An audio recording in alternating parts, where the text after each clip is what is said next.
বাংলাদেশ ক্রিকেটের নাটকীয় সময়।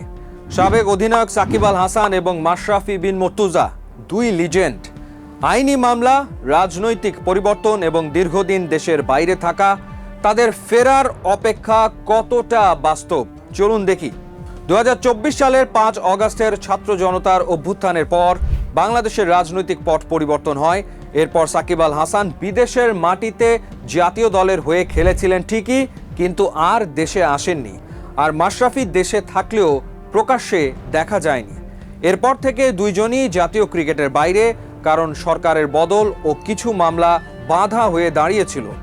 তবে নতুন ক্রীড়া প্রতিমন্ত্রী আমিনুল হক দৃঢ় মনোভাব দেখিয়েছেন, সাকিব মাশরাফিকে দ্রুত ক্রিকেটে ফেরাতে চান।